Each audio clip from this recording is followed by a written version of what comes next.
Darle un fuerte aplauso otra vez. Gerardo Hernández, que nos acompaña. Buenas. Carlos Sánchez. Gerardo Tracoluna. Sergio Lado. Y el director Carlos Martínez. Carlos, si quieres, en lo que van pensando en sus preguntas, ¿podrías platicarnos de...? Soy yo. Que todos, aunque tengamos un cero, vamos rolando porque si no, okay. pues sí. Si quieres platicarnos de lo que significa para ti ver materializada en la pantalla grande este sueño que ha estado contigo, con tu equipo, con tu gente durante muchos años de tu vida y lo que significa para ti estar hoy ya llegando al estreno. Bueno, primero agradecer que están por acá. Pues es una trayectoria, sí, de algunos añitos, pero bueno, creo que todos los directores, directoras, imagino, del cine mexicano, anhelamos este momento de poder llegar a las salas de cine. En mi caso, siendo un director de San Luis Potosí, como le dicen de provincia, pues qué honor que estas historias también sean contadas, que podamos descentralizar poco a poco el cine y que también pues demos cabida a otras historias, a otro talento nuevo, otras caras frescas. Y pues qué mejor que hacerlo también con el mejor género, que es el género fantástico de terror, que es el cual me emociona, me llena de alegría, y pues muy contento de estar por acá. Muchas gracias. Levantando su mano. Tenemos una aquí adelante, me voy a pasar por este lado. Pues antes que nada, muchas gracias por... Antes que nada, muchas gracias por el trabajo de todos los involucrados en esta producción. La verdad, un esfuerzo buenísimo, que ojalá y tenga una excelente recepción en los cines mexicanos. Mi pregunta va... México es una tierra de mucho folclore, de mucha tradición, de muchas leyendas y criaturas. ¿Cuál fue la conexión que tú tuviste para agarrar, o bueno, tomar al Nahual como el vehículo de esta justicia divina que pudimos ver en la película? Gracias. Bueno, creo que una parte importante que tuvimos durante el proceso de desarrollo del guión, tanto con Gerardo Oñate, con Roberto Chávez, tuvimos en principio un cortometraje que planteaba un poco este escenario de la justicia. Para nosotros era importante, a la hora de llevarlo a la pantalla grande, pues continuar con este legado. Entonces, poco a poco fuimos investigando, nos metimos en los códices, nos metimos también con algunos investigadores de amigos que hablan del tema de los nahuales, pero yo creo que la base de este proyecto, y lo vieron, fue el acercamiento que tuvimos con la conexión con la cultura con la cultura Tenec de San Luis Potosí, esta comunidad de Tamaletón, que es increíble, que si vieron lo pudieron ver en los vestuarios, en su forma de portar el peto, el quesquemetl. Para mí, como potosino, pues es un honor poder enseñar a nuestros pueblos originarios, pero hablando con el Caulome, el líder espiritual de esta comunidad, es donde tú te das cuenta que este lenguaje, el mantener esta tradición y el hablar del Nahual para ellos es el día a día. A los voladores los prepara el Caulome y los prepara con enseñanzas y tradiciones de muchos años en las cuales se habla del Nahual. Entonces, qué mejor que nosotros poder representar algo tan mexicano, hecho con mucho cariño. Pues la hechura del monstruo ya lo platicaremos, pero pues bueno, está basada obviamente en un ave, y esta ave está basada en un encuentro que tuvimos en la Huasteca Potosina con la comunidad Tenec, en la cual bajó un guajolote volando a la parte baja del río, y la señora Juliana, que estaba con nosotros cuidando el agua, con nosotros cuidando la filmación, nos dijo, bueno, me dijo a mí, oye, es muy raro que esta ave baje a estos lugares, y más que lo haga de esta forma. Me volteé a ver y me dijo, pues ahí tienes tu Nahual. Entonces para mí fue algo mágico, y espero esa magia se haya comunicado con ustedes. ¿Alguien más tiene otra pregunta? A ver.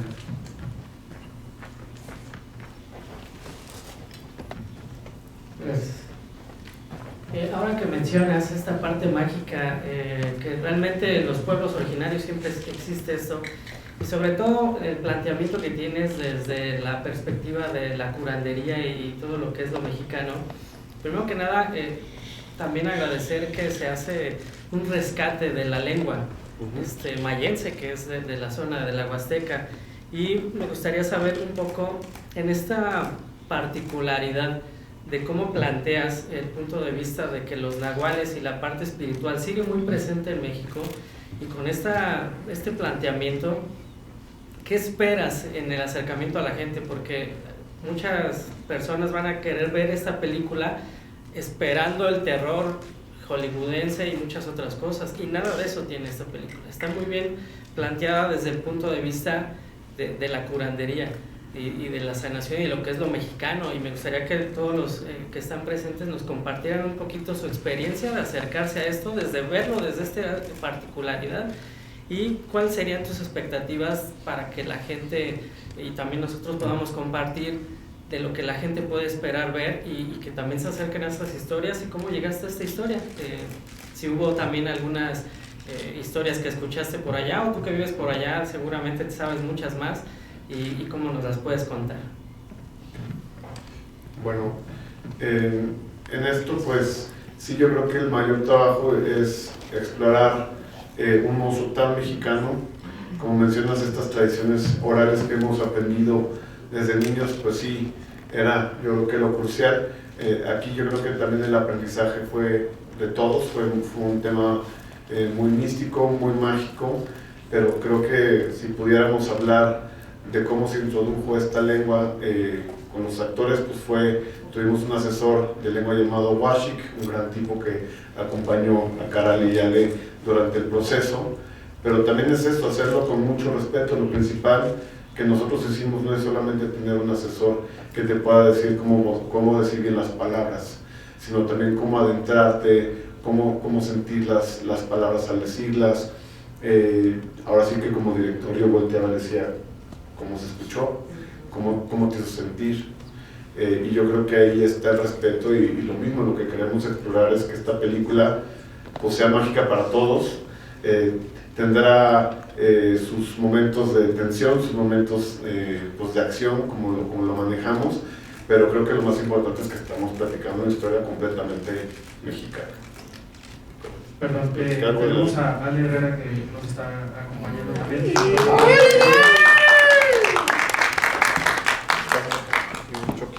Adelante, chicos. ¿Alguien quería comentar algo respecto a esa pregunta? Sí, me interesa comentar algo. Justo lo que planteas, creo que es uno de los grandes valores de la película, ¿no? Que no tiene una receta de terror conocida, fácil en ese sentido, sino que justamente el género, la película no busca hacer el género, sino el género es un medio para reflexionar sobre otros temas que me parecen como mucho más profundos y de gran contenido, como es pues, el gran tema que es la justicia, y también la reconexión con el pensamiento mágico de los pueblos originarios mexicanos, que me parece que son valores muy grandes que tiene la película, y que justo el público se va a enfrentar no al susto normal, ¿no? Sino a adentrarse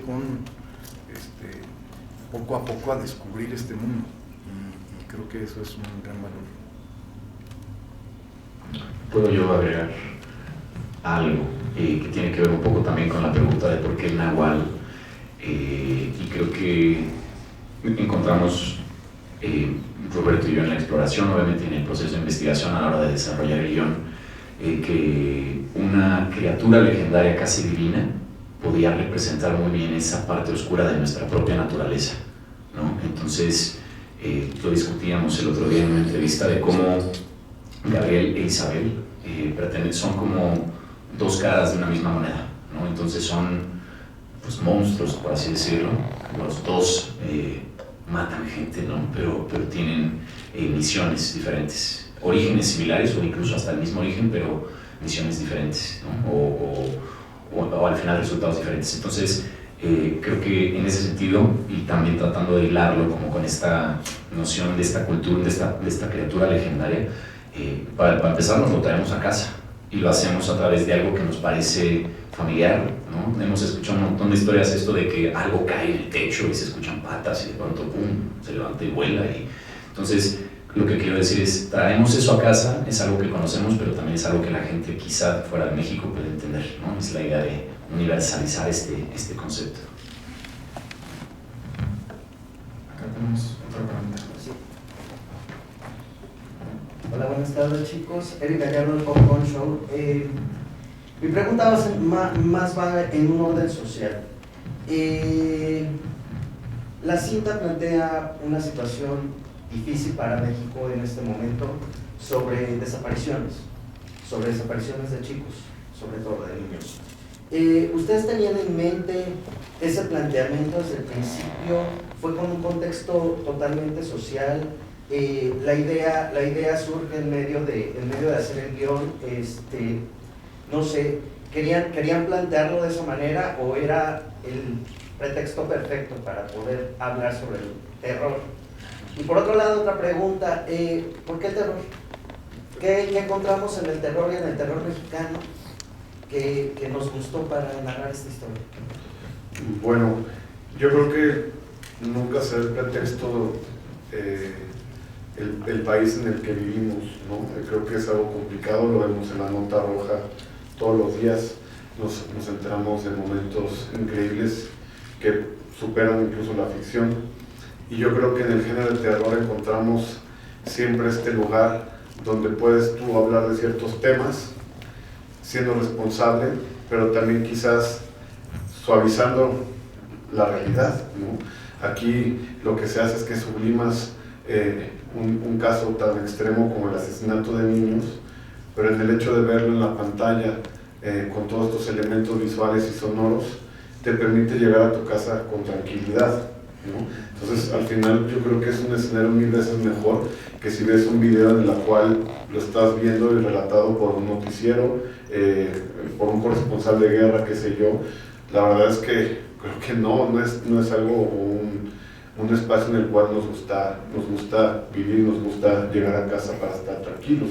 Entonces, yo siento que el género de terror y más que nada el género del folk horror mexicano, pues es nosotros mismos, es el México que sabemos, es el México en el cual el Día de Muertos, en vez de llorar, hacemos una celebración, sacamos mariachi, mezcal, tequila y nos ponemos a celebrar. Entonces yo creo que en este caso, como mexicanos, pues está como mandado a hacer, ¿no? Y pues bueno, espero que también lo que mencionaban, pues sí, en este caso es un cine también muy social. Al final se hablan de valores universales y valores que mencionamos, por ejemplo, de la justicia, pero si tenemos un mundo en el cual un nahual en una comunidad alejada está siendo protegida, pues vivimos en un mejor México, ¿no? Y quizá que no hay nada más aterrador para un pueblo que no tiene justicia que, pues eso, que ni las autoridades son suficientes, ¿no? Y que ni modo les toca convertirse en autodefensas fantásticas a través de esta figura, ¿no? Que puede despegarse de su naturaleza humana y entonces efectuar una especie de justicia más objetiva, ¿no? Que es un poco lo que plantea la película, la pregunta de ¿a quién le pertenece la justicia? ¿No? Si el hombre no es justo por naturaleza, ¿qué forma tiene la justicia? ¿Dónde empieza? ¿Dónde termina? Es como cuando uno ve un linchamiento. O sea, a lo mejor al principio dices, sí, qué bueno, y después dices, ay, no, espérense. Entonces, creo que va un poco de eso, ¿no?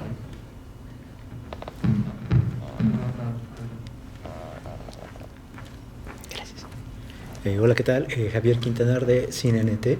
Ahorita que estaba mencionada justamente la parte de la justicia, me llama mucho la atención un detalle que tiene que ver que precisamente aquí en esta película las que son impartidas de justicia son mujeres, ¿no? Entonces quisiera que les platicaran las actrices precisamente esta cuestión y al director cómo se llegó precisamente a esta idea particular. Hola, gracias por venir. Pues creo que es momento de cambios y de retomar una nueva reconstrucción, de construcción y reconstrucción de una identidad cinematográfica en la mujer. que venimos de herencia del siglo de oro mexicano, donde es la mujer abnegada, la víctima, la que sufre, la que es golpeada, la que aguanta, la que le son infieles y tiene que agradecer porque un hombre, caballos, no, ya no. Creo que es momento de retratarnos, de retratar a las mujeres que somos, que día a día tomamos el pecero con miedo, caminamos con miedo, tomamos el metro con miedo, llegamos a casa con miedo y descansamos. Y eso quién sabe, porque puede haber alguien adentro o alguien se puede meter. Entonces, creo que ya basta, ¿no? Creo que es un miedo con el que vivimos y que nos hemos acostumbrado y que decimos, ya no más. Y también un llamado a la organización. No hay nada más peligroso que una comunidad mexicana harta y organizada. Entonces creo que sí, eso es de temer. Y bueno, mujeres son hermanas que comparten el idioma, que comparten características físicas de idiosincrasia, que también pues tenemos que celebrarlo también. Y aunado a esto, qué mejor que una criatura que le dé una nueva identidad también a nuestras leyendas, a partir del cine, donde nos veamos realmente nosotros, porque no somos vikingos ni somos amazonas, somos aztecas y venimos de mestizaje. Y es momento de hablar de estas mujeres mestizas que somos. Retomando un poco la pregunta, ¿no?, que decías, ¿cómo manejamos que la gente va a llegar y no va a ver este terror hollywoodense al que están acostumbrados, ¿no? Y es algo que platicábamos ayer en otras entrevistas, que es algo que sucedió también con Huesera, ¿no? Que Tatiana decía, si platicabas tú personalmente con Tatiana, te decía, es que Huesera no es una película de terror. Lo que pasa es que a los hombres les aterra una mujer que se empodera y que toma su poder y que toma decisión, ¿no? Y entonces por eso lo encajan. Una mujer decidida y en su poder le aterra a cualquiera. Me parece que esto es algo que sucede aquí, ¿no? También mi idea de que la gente, de lo que yo esperaba cuando la gente viniera al cine era justo que entrara con esta idea, con cualquier idea que ya vinieran ellos predeterminada y que salieran justo con la cabeza choqueada, ¿no? Como de, oye, yo venía a ver otra cosa, ¿no? Y entonces me parece súper importante recordar que al final del día, en los pueblos, la mujer viene de un poder, ¿no? Y que se ha ido perdiendo en las grandes ciudades, ¿no? Se ha ido perdiendo tanto el respeto como el valor, pero en general, ¿no? No solo a la mujer. Y entonces, que aquí se le dé la oportunidad, me parece simple y sencillamente un acto de congruencia. Porque si tú vas a los pueblos, así es. Está la curandera, está siempre la figura de poder y de respeto, es una mujer. Entonces no es más que hacerle un homenaje, ¿no? En general a México, a la cultura, a las creencias, a los idiomas, a las raíces y a la madre de todos, que es la mujer per se.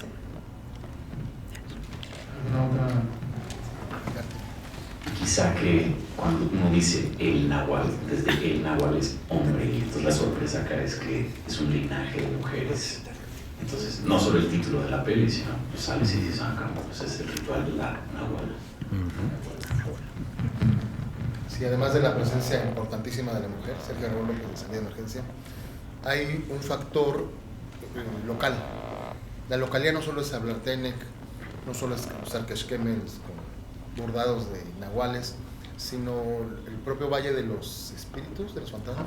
Valle de los Fantasmas. Los Fantasmas en San Luis, que tiene esta piedra flotante donde está la capilla. En fin, las carreteras, las rutas, los pueblos, la comida, son huasteco, ¿no? Pero estos elementos tienen una investigación muy grande. ¿Cómo adaptaron el guión original del cortometraje, que era michoacano, para volverlo una historia de San Luis?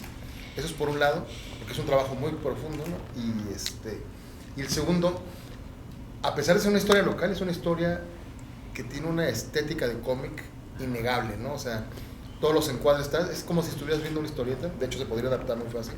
Entonces, ¿qué tanto es la influencia de la historieta para el equipo creativo, tanto de foto, como de edición, como de dirección, para tener esta estética? Gracias. Pues yo creo que aquí es el duelo de dos mundos creativos, uno por el michoacano y el potosino. Yo me enterqué, no saben la idea, o sea, yo dije, a ver, esta película la tenemos que filmar en San Luis, yo voy a hacer todo lo posible por conseguir para que se filme en San Luis. Siempre el productor está escondido, pero Mirko me decía, es que mira, si lo hacemos aquí en la Marquesa, y le dije, no va a pasar, y que tiene que ser en San Luis, no conocen el Valle de los Fantasmas, no han vivido con la comunidad Tenec, no entienden que existe todo todo este simbolismo. Entonces yo creo que sí fue un trabajo creativo pues muy personal. Siento que también el equipo completo se va enamorando de lo mismo, porque al final creo que es donde está la base de esta película. Tuvimos un gran asesor también, Armando Herbert, que es una persona que lleva más de 18 años dándole voz a esta comunidad, y fue que logramos empatar a todos como para sentir que esta historia merecía ser contada desde esta comunidad. Entonces creo que por ahí fue el trabajo. Y lo que mencionas de los cómics es que si conocen al diseñador de arte Mario Castro, que lo vieron ayer con una hermosa falda, ese hombre y todo ese equipo, yo les decía los hobbits vivían en una cueva, metimos a todos en un Airbnb muy cerca de la locación, y ellos son completamente lúdicos, hablan otro idioma, incluso ellos pueden empezar a, no sé, tienen, ¿cómo se llama? La aplicación esta de los idiomas, seguramente ellos aprendieron elfo, no sé. En verdad, son increíbles, sí, son increíbles porque son los que le dieron la estética, la magia, y muchas veces gracias a este tipo de equipo, esta colaboración, es donde se da a la luz todos estos elementos. Entonces, si bien está en la pantalla es porque hubo un gran equipo creativo, un gran fotógrafo, Roberto Chávez, Mario Castro, bueno, tuvimos a Raquel Weber en el sonido, que está impecable. Si pueden ver los diálogos, se escuchan. ¿Qué pasa en el cine mexicano? Que siempre se quejan que no se escuchan los diálogos. Entonces aquí la verdad es que hicimos curamos esta película, la hicimos con todo el cariño, pero existe una terquedad infinita, y yo creo que fue el modus operandi de todo el equipo de hacer las cosas, como menciono, con respeto, pero con respeto al cine mexicano y al público que lo va a ver. Y creo que hablando como de cómo mudamos del purépecha al Tenec, es porque las leyendas son muy similares, es decir, de hecho el nahualismo no es propio de México, existe en todo el mundo. Ya luego parece más el nahual, que es como una cuestión latinoamericana, y no es cierto, la transfiguración del hombre en bestia existe en todas las civilizaciones, porque es una reflexión de la parte oscura de nuestra propia naturaleza. Entonces, no fue como, ay, bueno, ahora nada más lo ponemos en Tenec, sino que tuvimos que comprender cómo se contextualiza en la Huasteca, por así decirlo, y cómo significa, qué significa el guardián de la comunidad, qué significa un nahual que está envejeciendo como todos nosotros, que perdemos capacidades. Entonces, ¿qué tiene tu abuela? Pues eso, lo mismo que todos los humanos, pero ella tiene la característica pues también de tener una chamba muy importante, pero de convertirse en esta criatura, ¿no? Entonces, bueno, pues sí, casi que lo que significaba en Michoacán, encontramos en San Luis, lo adaptamos e hicimos un trabajo pues profundo, pero bien asesorado y bien acompañado, como dice Martín. Tenemos oportunidad de un par de preguntas más. Acá tenemos... Muy buena tarde. Yo mi pregunta es, si tienen alguna anécdota del reto o un desafío que fue grabar en locación y una película de época. Pues bueno, yo creo que esto lo he mencionado, pero también creo que es parte de entender lo que ocurre fuera de la capital. Yo amo la capital y vivo muchos años acá, pero me dicen, es que cómo hiciste una película de época y ese presupuesto. Digo, a ver, si tú vas a las afueras, a las pequeñas comunidades, viven atemporal, viven en otra conexión con la naturaleza. Su camioneta que tienen desde hace 40 años funciona perfectamente, no tienen por qué cambiarla. Entonces, estas casitas siguen siendo tal cual como las vimos en la pantalla. Y eso también es un trabajo en el cual el cine independiente estamos también siendo un reflejo, ¿no? De que a veces no necesitas tener un equipo de construcción de 20 casitas, un bar, una cantina para poder hacer un pueblito. Yo creo que aquí también nosotros lo hicimos desde una manera muy responsable hacia el medio ambiente, porque yo soy un loco del tema greener.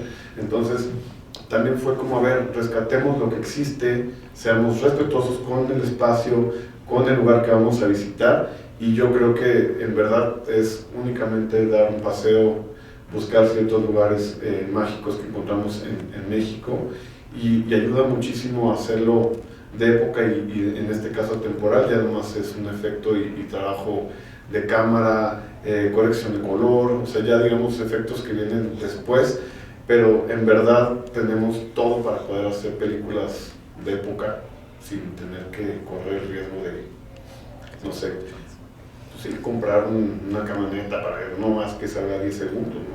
O sea, bueno, por acá. Una última pregunta. Por allá había...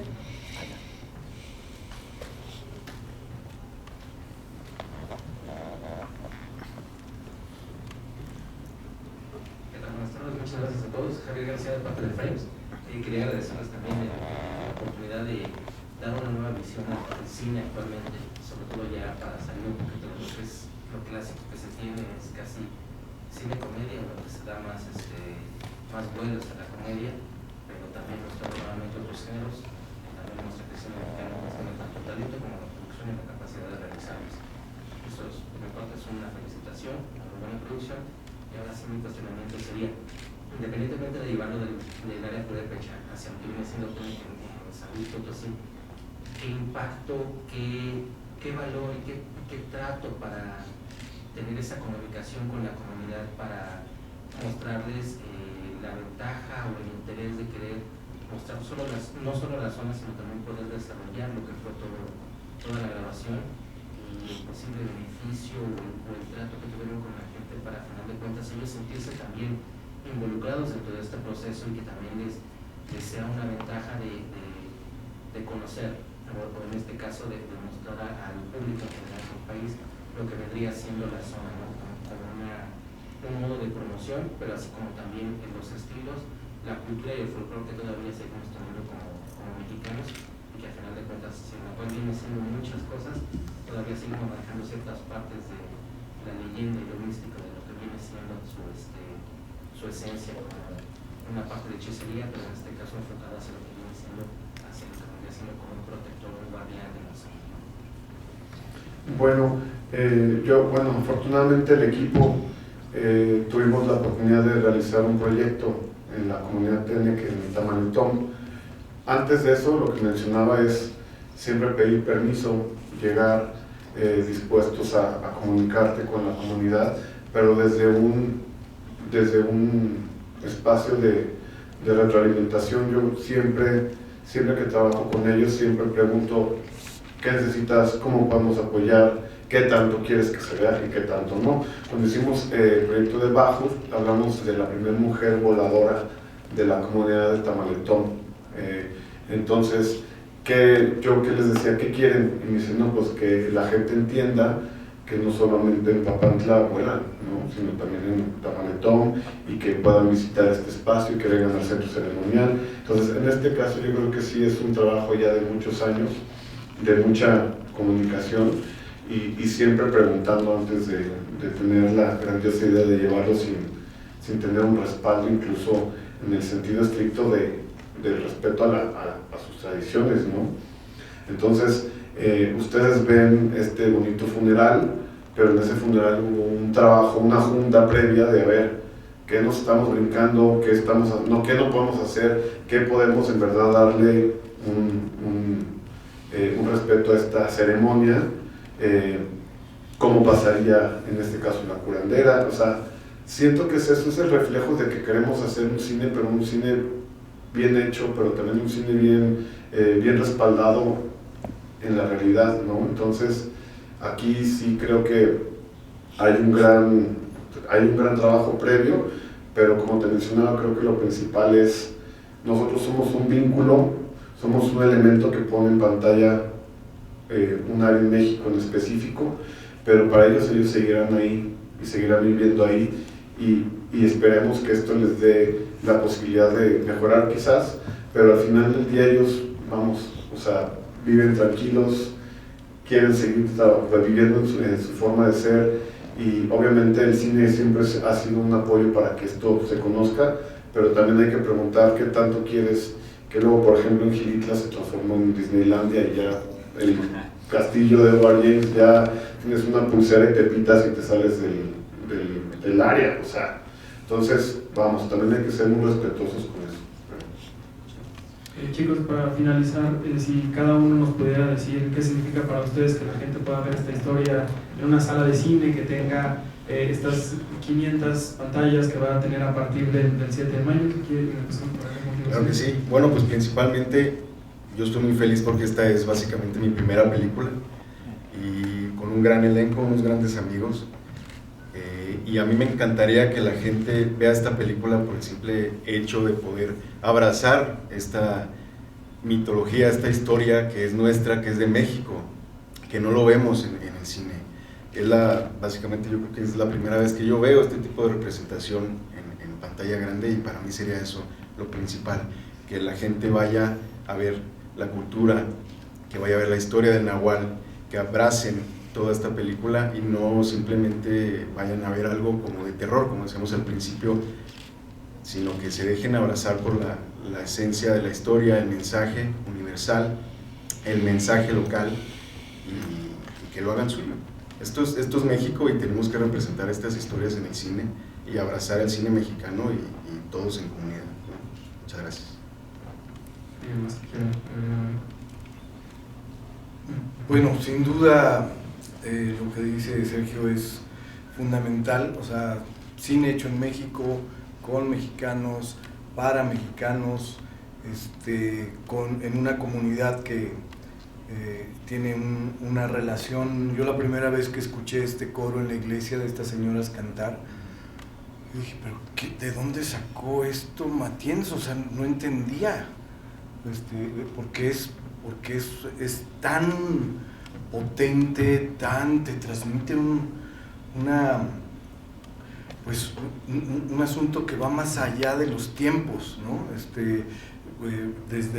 Lo hacen no era una actuación, estaban cantando sus oraciones. Entonces eso está en la película y que de alguna forma esos detalles, más allá de la historia, del género, pero que esos detalles toquen el inconsciente de los espectadores, me parece bien importante de un hecho artístico, ¿no? Y que esta película salga a 500 salas y pueda tener una gran exposición y que gracias a ustedes se pueda saber, que el público pueda saber que existe esta película y que es importante que se vea, me parece maravilloso.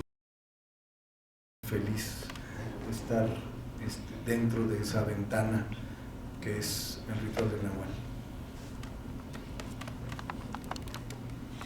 Bueno, de mi parte, como ya dijeron mis compañeros, me parece un gran logro para el cine mexicano, ¿no? O sea, 500 salas, estuvo en Cannes, estuvo en Rotterdam, y ahora se le está abriendo una oportunidad, lo sabemos todos, es mucho más fácil que se le abra la puerta a una comedia romántica donde cualquier actor de moda o influencer aparece, y acá, bueno, hay talento, ¿no? No habrá un gran apellido, sí, para nuestros papás, ¿no? Pero hay mucho talento y hay mucho corazón y hay mucho talento potosino, mexicano. Entonces está en ustedes pasar la voz, apoyarnos, que vale la pena seguir creyendo y apostando por el cine mexicano, y verlo también, porque justo lo que buscamos es crecer nuestras raíces y no hacer algo hollywoodense con la marca mexicana, ¿no? Sino México mexicano. Entonces ayúdenos a compartir, ayúdenos a pasar la voz, y de nuevo muchísimas gracias.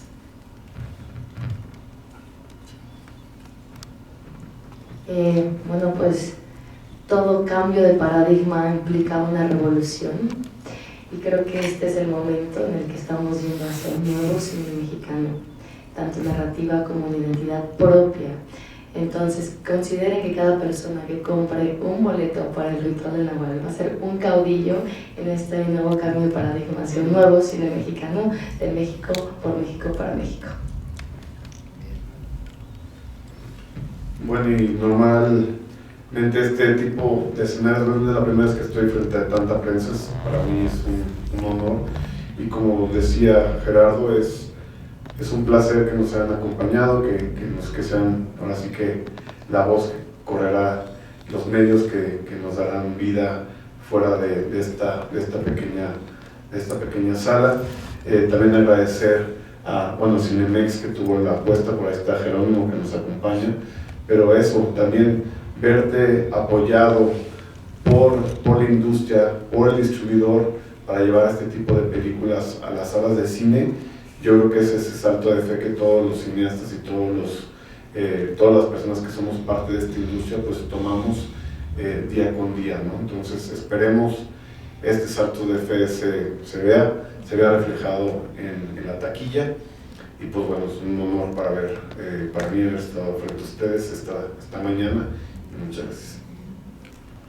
Yo puedo agregar un poco hablando de la música.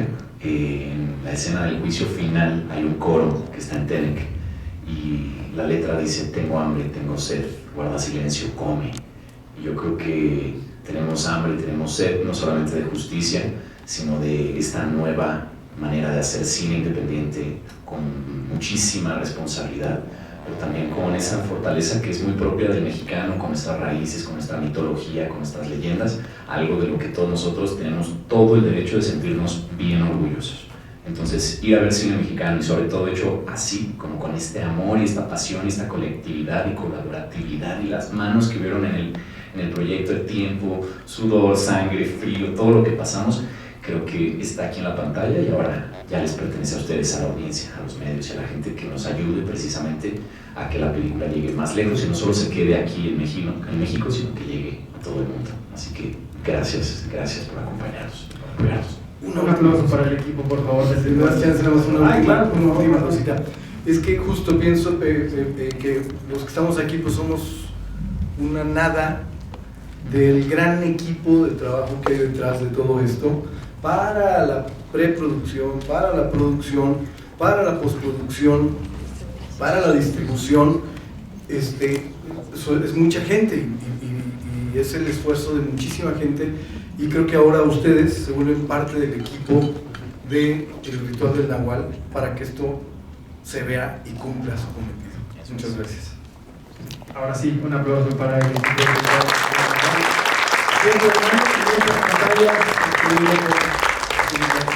de todos los cines.